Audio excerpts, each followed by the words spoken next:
Hello everybody, what a great day today. I've got Ed Sbragia from Sbragia Family Vineyards in my house today. And we come back, he's gonna tell you all about the wines that he's doing on his own. See you in a second.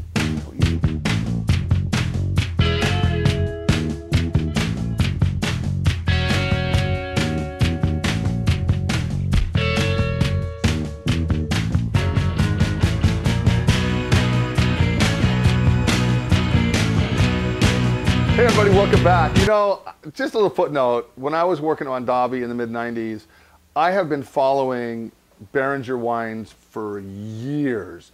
And to be able to have Ed sit here on my show, this to me is just uber exciting. Like Michael Jordan sitting next to me of winemaking. No, it's amazing. And Ed, you know, 40 years you work basically at Beringer. I mean, you put in, that's like a retirement fund. You come out of retirement, doing your own thing now. You know, there's so many questions I can ask you. A little bit, your history of wine. I mean, come on, man. You were 26 years old. You were a tech guy at Gallo. I was chemist at Gallo. Chemist at Gallo, and then Beringer hired you when? 1976. 76. August 9th, 1976. And so you had the privilege of mentoring under Myron Nightingale. That must have been just cool. I mean, well, that's why I went there. I mean, when I was in graduate school, we went on spring breaks. We ran around wine country. When it was hardly, when it wasn't that it was Central popular. Coast, and you know, we went and saw Bernard Portet, Clervoix, Walter Schug at when he was making wines at where was he? Can't remember. Anyway, he made awesome wines, and Myron at Beringer, and they had just built the new facility with the new tanks and. They still had all the caves, and you know, Myron's in the textbooks because he made Nightingale, or he made Premier Semillon, which was the first botrytized wines recognized by the French government as being, and he got awards from them and Chateau Yquem, and so it was kind of like, God, you were going to go work for Frank Sinatra. You know?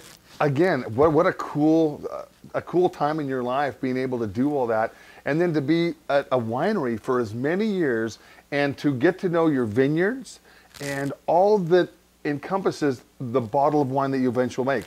Every year is going to be a little bit different, even though, you know, there's difference between Napa fruit and Sonoma fruit, especially dry creek. And being able to have access to that, the same vineyards year after year after year, and to get to know the vineyard, get to know how to push certain vineyards one way, more oak, less oak, that must have been just really exciting.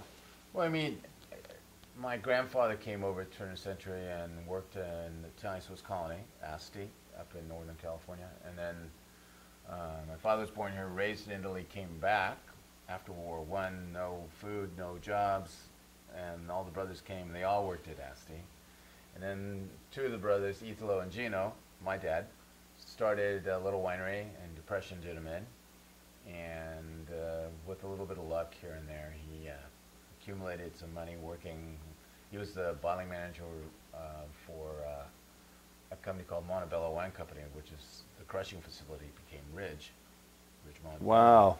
Anyway, he bought vineyards, and I grew up on fruit ranches, and eventually my size and the ability to dig holes became very useful to my dad. And we planted more vineyards, and I grew up on vineyards. So I tried to get away, so I got a degree in chemistry and got sucked right back in. Okay. I went to work for that small family-owned winery in Modesto. Oh, yeah. E&J Gallo. And it was great education. I loved it. I worked there for 3 years. My best friend was Marcello Monticelli, he'd sneak over and say, Julia, just let me go with 40% Dry Creek Zin in the Hardy Burgundy. You've got to buy it this week. And Back in the big old jug days. No, these were like fifths with a screw cap on. Okay. And they were great. And so, and then I grew up drinking Dry Creek Zen. Okay. That's my dad. In fact, I make one called Gino's Vineyard. It's a small little vineyard, 5 acres that he planted. And it's an Italian field gun. Zen, Carignan, and Petit Sirah. And it's still producing? Yeah, it's 50-year-old vines. So no phylloxera? Nothing. Well, it's on St. George. Oh, there we go. Well, what a vigorous rootstock. Yeah, well, and, you know, some of us new guys went to other rootstocks, which were great, AXR1, unfortunately, they were slightly susceptible, and bugs have a tendency to mutate. And it's a little bug that eats a root, Yep. phylloxera. And so therefore it populated twice as fast, and it outran the rootstock. Well, what a lucky draw of the cards of planting it on St. George and still being able to, making it, yeah, still calling being able, calling it my dad's name, which is pretty neat. That's, that must be really cool. And to keep on the family thing, you have a son, 28. Well, what happened was I went back to school, met my wife, we got married, went to graduate school together. My dad loaned me money on Valentine's Day, gave me $1,000 that got us through. Had saved enough to Gallo, and I mean, you start out making $4 an hour, with the degree in chemistry. It's like people look, oh, I only make 50 grand a year. Yeah. What are you talking about? Yeah. Anyway, being able to have that background, Fresno did a great job in terms of allowing me to do what I wanted to do, and I went to work for Louis Fopiano back home. I wanted to come home. All the Italian, you Italian guys always stick together. Yeah. Yeah. A lot of stories. Yeah, well, I'm sure. You know what? We'll just talk about wine. We'll just talk about wine right now. But having your son involved must be a really cool thing as a father. I went to work for Behringer for 32 years. And at the same time, I promised my dad that I would help him take care of the vineyards. Well, winemaking took more time. I got a vineyard manager who is actually still my vineyard manager now, a guy named Phil Lanzenauer. And so we still have the vineyards. And I felt that it was time, and my son was interested, and my wife was interested, and you talked to my daughter-in-law, Kathy, and she and my son basically set up, he did the cellar with his buddy that he worked with at a couple of the wineries, brought a maintenance guy, another buddy, and my daughter-in-law worked it for Arcarano down the road, because we're right at the end of Dry Creek Valley. We're right next to the Warm Springs Dam. We have the best dam view around. I'm sure you do. Bada bang. If you go that far, if you go to the dam, you've gone too damn far. Anyway, so I have vineyards just where, if you look at the north coast, the cold air comes from the south, comes from San Francisco Bay, because the ocean, the ocean is 52 degrees versus the Atlantic is 65. So, and our conduit in Dry Creek, which is the most northwestern valley in Sonoma County, is the Russian River. And Dry Creek dumps into the Russian River. Our vineyards are right there, right next to it. So it's they're cold vineyards. And then 10 miles later at the dam, where the winery is, it's up on a hill, and there's a vineyard that surrounds it. And since I promised my dad, and then that was the ultimate of the promise, is finally starting a winery and having a winery and working with the family. It's called La Promesa. So, nice. That's very cool. So, and Behringer was very gracious to help me design the label. They let me custom crush. They let me keep my day job for a while, which made the banks happy. And then I just, I'm still a consultant with Behringer. My title's Wine Master Emeritus. Emeritus right here. Look at that. As you should be. My kids say that means has been. I'm not sure. Yeah, right next to the obituaries, right? There's emeritus. I say, well, it's better than never been. Absolutely. All right, let's talk about your wines. One of your passions, I think, has been Chardonnay, because I remember your reserve, your Behringer Chardonnay at Behringer, your reserve Sbragia, and it's just awesome, awesome, awesome. Tell me a little bit about. I love your bottles too. Look at that. Tell me about the home ranch. Home ranch is what I wanted to do is make vineyards. I already told you a little bit about Gino's vineyards, Zin, Kerrigan, and Petit Sirab. The rest was French Colombar back in the old days. Wow. We used Colombar to make cognac, that and Meunier Blanc. Wow. And it's a great blending variety, but it was not what I wanted to make. So I converted over to Sauvignon Blanc, and then Chardonnay and Merlot. And so those are all the vineyards I grew up on, other than Gino's and the home ranch. Okay, how big's home ranch, acre-wise? It's about 40 acres. Okay.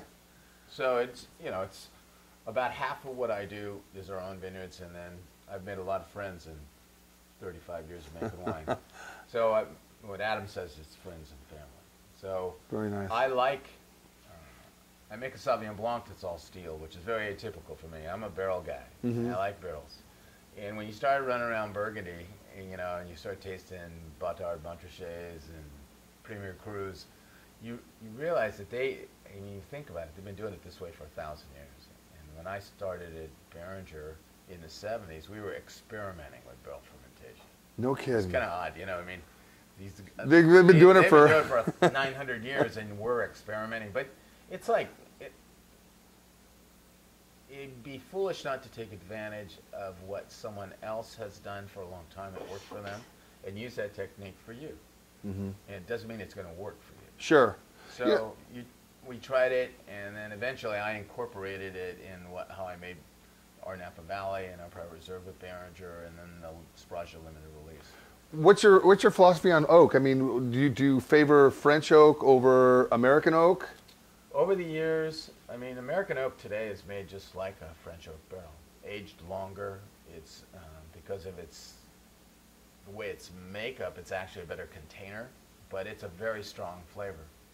And then, like when you make food, everyone has their favorites in terms of flavors. And since I like the flavor of oak, and I like the burnt caramel character that you get in the Burgundian-made French barrels, and I was spoiled at Beringer, I only use French oak. Yeah. You know, that's I think what really attracted me to your wine. So let's talk a little about this. 2009, very warm vintage down there. Actually, if you look at the odd vintages versus the even vintages in the last couple decades, the even ones have been early hot vintages, and the odd ones have been cool long vintages. Except for last year, this 2011 must have been a challenge. 10 and 11 were weird. It was weird up here as well. I mean, they were cool. They were cool vintages, and they were late. I mean, 10 people, and the thing I have to emphasize is people say, oh, they were bad vintages. They're bad vintages from a grower's point of view, because if you make and put everything into your vineyard and everything you make, and you borrowed money, and instead of getting 20 tons, you get 5.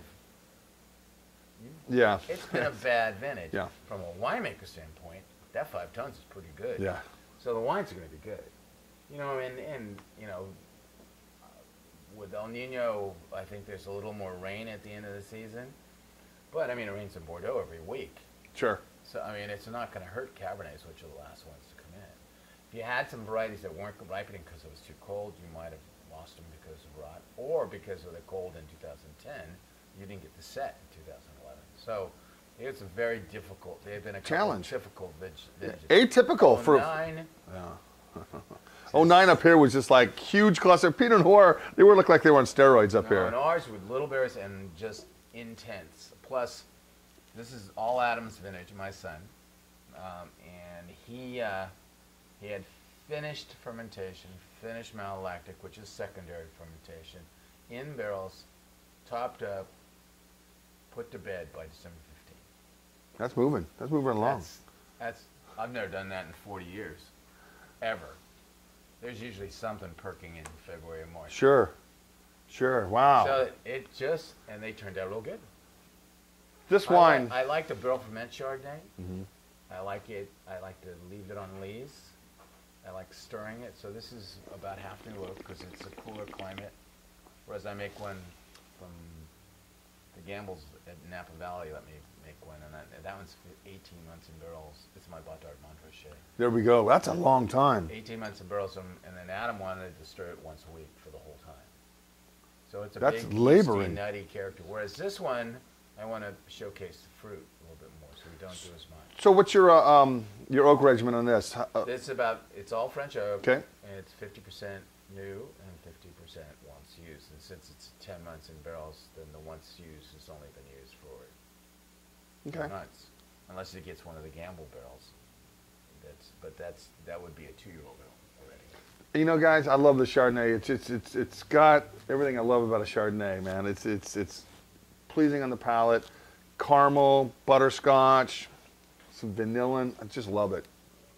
The nice thing about it is coming from a cold climate, you really can't force them to be monster wines. I mean, this reminds me of, you know, not to compare it, but I mean, a colder climate Chardonnay. But the nice thing about Dry Creek and why it does good Zin, it's basically we're in a Mediterranean climate, but we have a really cold ocean. So right along the ocean, right along the river, it's probably more moderate. You know, you probably get to 80 and it's 50 at night. Or the winery, it could be 95 and it'll get 40 at night, like Calistoga versus Napa. So it in a small area, you can grow Syrah and you can grow Pinot Noir. Are you guys heavily influenced by the coastal fogs? Oh, yeah. I know the San Pablo Bay, how all the fog kind of settles up. Well, it comes in. And yeah, and you can see it burn off in the morning. Well, I think that's so cool. At the winery, we're up about 600-700 feet, and we burn off around 9, and then the rest of the valley is just laying in fog. It's just gorgeous. The river burns up towards the river. I miss Napa. And Same thing in Napa Valley. That's why 2010 was tough. Fog didn't go away all day long. Wow, that makes it tough. It made it difficult to ripen. Also, you didn't get a good setup for the next year, so you got small crops.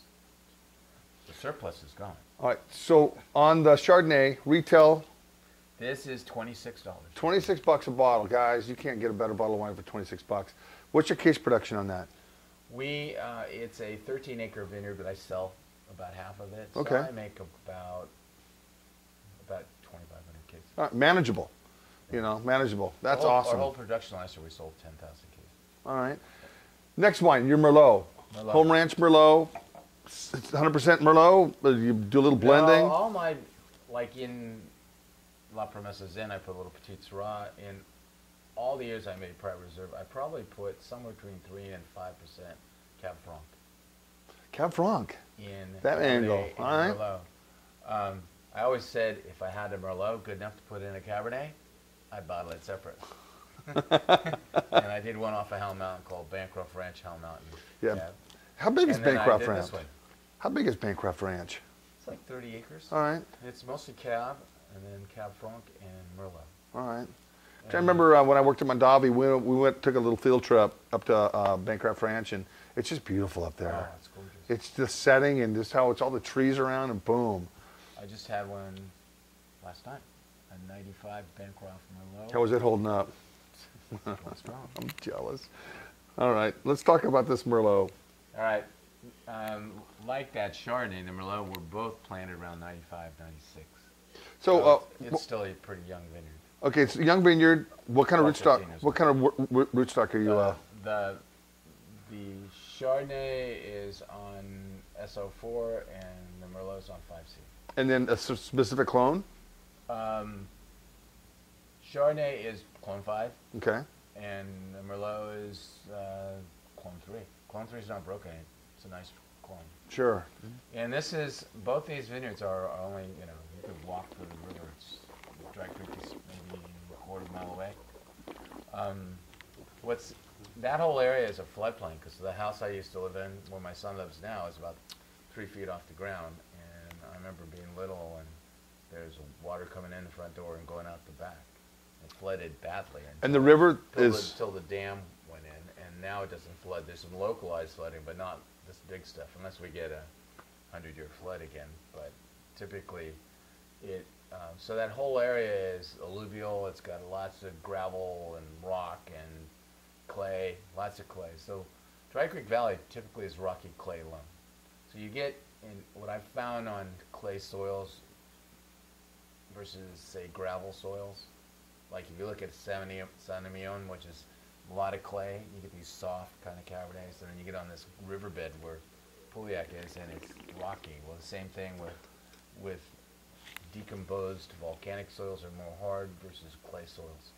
So this one it's got a lot of clay, but it's got a lot of rock. So it's got some structure, but it's a pretty soft, round one. This is screaming for some roast lamb. Yeah, well, and Merlot is cherries and soft. That's why they use it as a blending variety. But I was, I went around vineyards during harvest for a couple of years and tasted grapes. And my next door neighbor had planted Merlot. I said, "Is he crazy?" And then 99 hit. And everybody wanted Merlot. I just happened to plant it in 95, so it worked out good for me. And then Sideways came out in like 2003, and nobody wanted to drink Merlot. Except for the guy who had Cheval Blanc. At the end, no, wait. See, we knew that, right? Was that an inside joke? It had to be. Because his Pinot Noir soliloquy, whatever that is, his speech, was probably one of the most gifted Pinot Noir speeches I've ever heard. But I don't know. A movie that moves so many people in It's kind of scary. anti-Merlot direction. I know. I think Merlot, when something becomes really popular, they plant the variety where they should have just planted potatoes, and they did overplant it. So what happens now, like what happened with Zinfandel in the 70s, is the bad ones get pulled out, something else gets planted, or they don't plant anything, and the good ones are left behind. See, nobody's planting Syrah in Napa back in the mid-90s when I was there. Nobody had made Syrah. Now people are planting Syrah, which is, it's pretty interesting. You're planting Petit Syrah, they're planting Grenache, you're planting Mourvedre. And some Viognier, a little bit of Viognier. Yeah, it's variety, and now we have a perfect climate for it. You do. And same with the Central Coast. And I think up here, I mean, if you think of the Côte Rôtie or one of those, and I keep on mentioning French wines. I'm never going to try to make a French wine. Sure. But I like drinking them. Mm-hmm. And it kind of gives you an idea what Italian wines, I mean, Merlot's out of Italy. Good ones from Chianti are amazing. Oh, yeah. What I like about Merlots from Italy, they're very rustic. They're just... Well, they get the soils are kind of this rocky shale. They really show through. A little winery called Castel di Gabbiano for a long time. No kidding. Yeah, the winemaker. Man of mystery over here. The winemaker and I had a super tux called Alianza, and it had both our names on it. But he retired, and I moved on. How long ago was that? Well, we started importing Gabbiano. Beringer did, and then we bought it in 2000. So okay. I was kind of had the inside track there. Very, very cool. Very cool. All right, last wine we're going to talk about. Let's talk about your cab. Okay. Out of all the wines you make, what do I think your favorite's a Chardonnay. Well, I love Chardonnay, but my dad had, and I think someone has, said that Adam said this first, but my dad was older than him. Wine has but one duty, to be red. There we go. If you just put red wine in your mouth, it's not ready for the red yet. So the white its only purpose is to get your mouth ready for the red. So I made a white that's big enough that actually you could go back after you finish the red. Okay. So, but, I mean, if you can't make Cabernet in Napa Valley, you better get another job. Thank you very much. So I love Cabernet. So I make 5 Cabernet. And then you said that Rutherford Dust. I remember back in the mid-90s, they used to have all those wineries right there. And I used to get invited. We'd just go taste the wines were in Rutherford. And man, they're beautiful. The structure. They were soft and round. Very soft. Very, very. All right, so what are we talking retail, roughly, on the Merlot? Merlot is $25. Okay. Your wines are all affordable. Well, I tried to make my Dry Creek wines so my relatives could buy it. Because at the end of the day, who else could, right? All right, so 2 Home Ranch wines. Last wine is your Andresen? Andelson. Dr. Andelson. And I wanted to make wines from Dry Creek, the hillsides of Dry Creek. So this is up in, I guess it's Dry Creek, but it's part of the Sonoma Coast also. How far up are you talking elevation-wise? A couple of miles in. I mean elevation-wise. Probably 800 feet. Okay. And then I wanted to make wines off of Mayacamas, so I make Monte Rosso, which is on the sunny side of Mount Veeder. I make one called Wall, who was one of my Coopers who has a little 3 acres in front of his house, that on Mount Veeder. And you make his wines? Yeah, and then I make, I make it for me. Okay, but with this I make 2 off of Hell Mountain. Rancho de Bear, Rancho del Oso, and then I thought, Betty O'Shaughnessy started a winery up there, and I thought I was going to lose that grape. And I've got one right next door called Chima Rosa, and they're very different, and there's a fence in between. So I make 5 Cabernets. Shannon O'Shaughnessy was my rep for Henry Wine Crew back in the mid-90s, and I went to a little wine shop. Lady. She's awesome, and then, because I don't know if she was dating, I think she got married, that guy that had a mobile bottling line, and then I remember her dad built a big winery up there, caves and all. Yeah, and actually, it's going strong. A guy named Sean Caprio is a winemaker. Okay. And this was a while ago. I mean, this is a long time ago. I've crushed that one, the Rancho de Bear, Rancho de Oso, since 2001. It was my first wine I made, first vintage. Very cool. We released in 2004. Napa, 2 Napa Valleys, because that's what I had access through Behringer. Okay.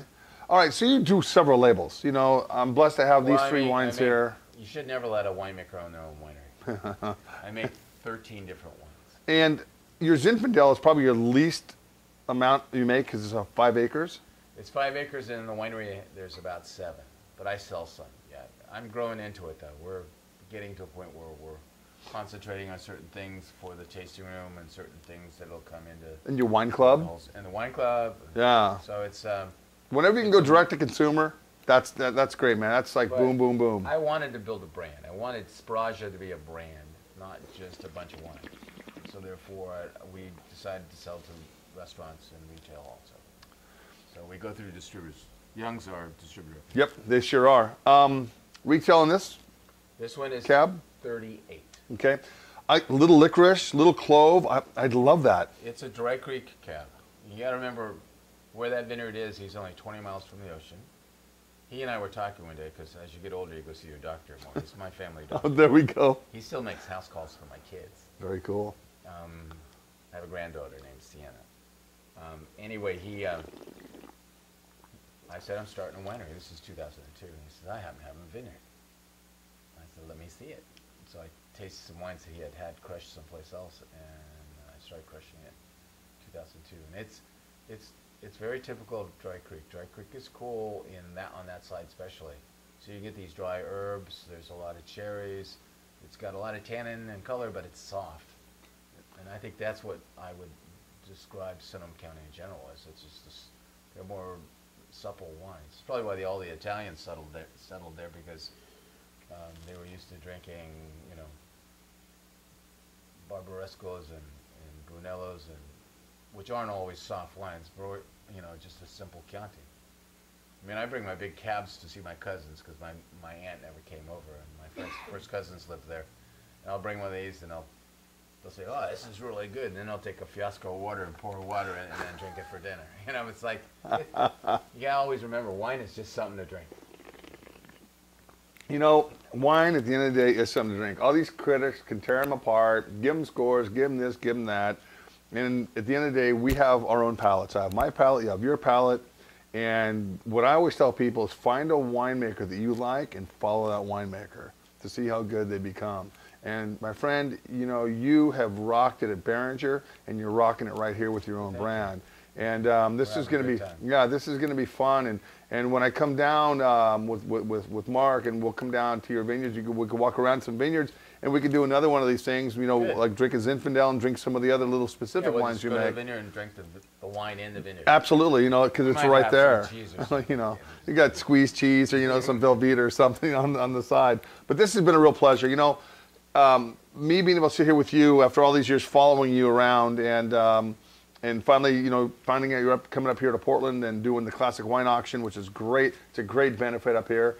And then reaching out to your daughter-in-law and having her watch my show and say, yeah, I think, hold on, let me see. She jumped on that one. Yeah, no. You got to do this. Yeah, which is very cool. She's a great lady. And man, best for you. I just, you know, I get goosebumps talking. This is one of those guys, man. And you've influenced a lot of people. That's just last man standing. You know, well, yeah. But you've had, I'm sure, influenced a lot of people along the way and made a lot of friends. I was lucky being in the right place, working for a guy like Myron. I had a great mentor. Behringer had accumulated these vineyards that I just couldn't leave. Sure. And I was able to make wines that, I mean, I looked around and people lost vineyards. I had the same vineyards for 35 years. That's to be able to work with a vineyard and grow up with a vineyard. Lori still has them. Yeah, well, guys, that is just priceless right there. Because you see winemakers jumping from here to there to here to there, but have somebody that can grow up with the vineyard, understand the vineyard, understand the different vintages, the weather patterns every year, and then take that fruit and then push it left or right or however else you want to make it. And it's wonderful. I work with the same vineyard guys. Yeah. I had the same cellar guys. In fact, they're still there. They don't leave, they die. Yeah, which is saying a lot for Behringer. You know, taking care of their people, you know. Taking care of the people. That's what it's all about. Well, hey, man, I wish you the best of luck in the future. And guys, this is great. Cheers, cheers. I'll see you later.